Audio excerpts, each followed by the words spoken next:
आप देख रहे हैं लाइव इंडिया हर पल। नमस्कार, लाइव इंडिया में आपका स्वागत है। मैं रील सम्राट। राजस्थान की मुख्यमंत्री दिया कुमारी ने कहा है कि आज यहां एक शानदार वंदे मातरम कार्यक्रम आयोजित किया गया। इसमें बड़ी संख्या में स्टूडेंट्स शामिल हुए। सभी बहुत उत्साहित थे।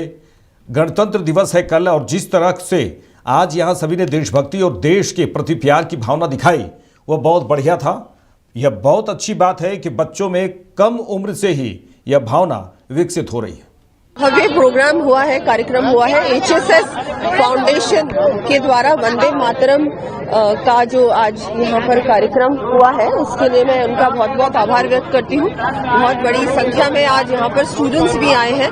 बहुत सब में उत्साह है। कल गणतंत्र दिवस भी है और उसके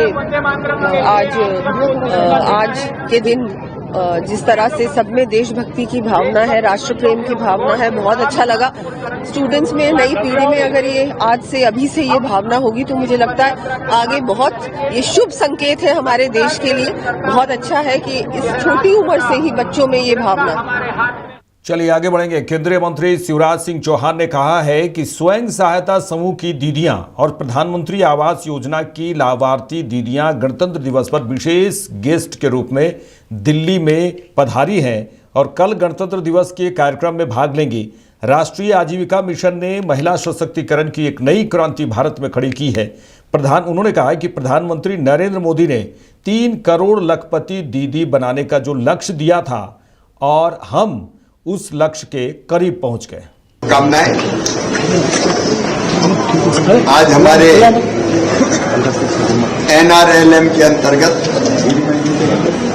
जो सेल्फ हेल्प ग्रुप्स बने हैं, उनकी दीदियां और प्रधानमंत्री आवास योजना की जो लाभार्थी दीदियां हैं, वो गणतंत्र दिवस पर स्पेशल गेस्ट के रूप में दिल्ली पधारी हैं। कल गणतंत्र दिवस के कार्यक्रम में भाग लेंगी और मुझे बताते हुए प्रसन्नता है कि राष्ट्रीय आजीविका मिशन ने एक नई क्रांति महिला सशक्तिकरण की भारत में खड़ी की है।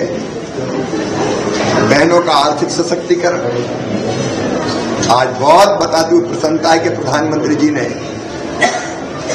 3 करोड़ लखपति दीदी बनाने का लक्ष्य दिया था, और प्रधानमंत्री जी के शब्द हमारे विभाग के लिए मंत्र हैं। हम उस लक्ष्य के करीब पहुंच गए।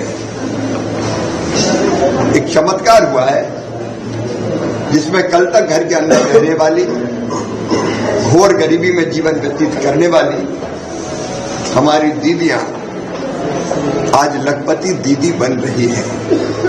10 करोड़ से ज्यादा दीदियां सेल्फ हेल्प ग्रुप से जुड़ी हुई है और लगभग 92 लाख 92 लैक्स हमारे सेल्फ हेल्प ग्रुप्स काम कर रहे हैं। इससे आर्थिक सशक्तिकरण, सामाजिक सशक्तिकरण और राजनीतिक सशक्तिकरण के लक्ष्य को हम प्राप्त कर रहे हैं। और दीदियां आप देख रहे हैं कॉन्फिडेंस से भरी निरंतर आगे बढ़ सकती है, क्योंकि कोई भी राज्य समृद्ध, कोई भी राष्ट्र समृद्ध तब बनेगा जब महिलाएं, बेटियां, बहनें और दीदियां सशक्त होंगी, समृद्ध होंगी। तो समृद्ध दीदियां समृद्ध राष्ट्र का निर्माण में महत्वपूर्ण भूमिका। केंद्रीय मंत्री अर्जुन राम मेघवाल ने तमिलनाडु के मुख्यमंत्री एम.के. स्टालिन के बयान पर कहा है कि वहां एक शानदार रैली हुई जिसमें हमारे नेताओं ने डीएमके सरकार के सभी भ्रष्टाचार, परिवारवाद, माफियावाद पर हमला बोला। तमिलनाडु के लोग डीएमके सरकार से बहुत नाराज हैं, जो सुशासन और विकास का वादा करके सत्ता में आई थी, क्योंकि वहां सुशासन जैसी कोई चीज नहीं है। उनके परिवार के सदस्य जो चाहते हैं वही होता है। इसलिए पूरी प्रामाणिकता के साथ कह रहा हूं कि जो कल रैली हुई, कल रैली ने तमिलनाडु के मुख्यमंत्री स्टालिन को हिला दिया है, इसलिए वह ऐसे बयान दे रहे हैं। वहाँ एक शानदार सभा हुई और जो नेता बोले, हमारे एनडीए अलायंस के जितने भी नेता बोले, वो डीएमके सरकार के करप्शन पे बोले, उनके परिवारवाद पे, डायनेस्टी पे बोले और माफिया पे बोले। इसलिए शायद उन्होंने कोई ये प्रतिक्रिया दी होगी, लेकिन तमिलनाडु की जनता जो डीएमके सरकार गुड गवर्नेंस और डेवलपमेंट का वादा करके सत्ता में आ गई, उससे तमिलनाडु की जनता बहुत नाराज है, क्योंकि वहां गुड गवर्नेंस नाम की कोई चीज ही नहीं है। जो उनके परिवार के लोग चाहते हैं वही होता है। परिवार के लोग जिसको खुश करना चाहते हैं मंत्री वही काम करते हैं। इसलिए वहां कोई गुड गवर्नेंस नहीं, डेवलपमेंट नहीं, भ्रष्टाचार बढ़ गया, परिवारवाद बढ़ गया और माफिया राज बढ़ गया। इसलिए मैं पूरी प्रामाणिकता से कह रहा हूं कि कल जो सभा हुई उससे जो तमिलनाडु के मुख्यमंत्री हैं स्टालिन जी वो हिल गए हैं, इसलिए ऐसा कह रहे हैं। Thank you. राजद नेता और बिहार विधानसभा नेता प्रतिपक्ष तेजस्वी यादव ने कहा है कि कर्पूरी ठाकुर का जो सपना अब तक पूरा नहीं हुआ, जिसे हमें भविष्य में पूरा करना है। बिहार में गरीबी, पलायन, बेरोजगारी की स्थिति है, लेकिन सरकार को कोई चिंता नहीं है, क्योंकि सरकार में लगातार 20 साल से वही लोग हैं जो कर्पूरी जी को गालियां देते थे, जिन्होंने कर्पूरी जी के विचार का विरोध किया। वे सिर्फ कुछ लोगों की बात करते हैं, सबकी बात नहीं करते। वे संविधान को बदलने और लोकतंत्र को खत्म करने की बात करते हैं। और सबसे पहले कर्पूरी जी के चरण पर श्रद्धा की सुमन अर्पित करते हुए, आज के दिन उनको याद करते हुए, नमन करते हुए, हम सब लोगों को संकल्प लेकर के जाना चाहिए कि आने वाला जो चुनौती है, जो लड़ाई है, अभी तक कर्पूरी जी का वो जो सपना पूरा नहीं हुआ, उस सपने को हम लोगों को पूरा आने वाले भविष्य में करना है। बिहार की जो स्थिति है, गरीबी है, बेरोजगारी है, पलायन है, शिक्षा के मामले में, चिकित्सा के मामले में बिहार सबसे फिसड्डी राज्य है।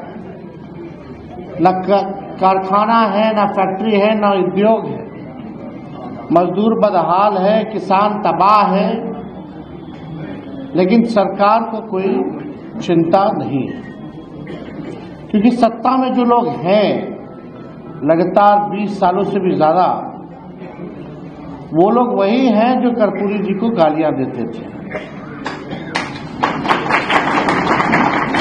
कर्पूरी जी के विचार का जिन लोगों ने विरोध किया, वही लोग सत्ता में। वो केवल चंद लोगों की बात करते हैं, सबकी बात नहीं करते। वो संविधान को बदलने और लोकतंत्र को खत्म करने की बात करते हैं, भाईचारे को भंग करने की बात करते हैं, और उस दिशा में वो लोग काम कर रहे हैं।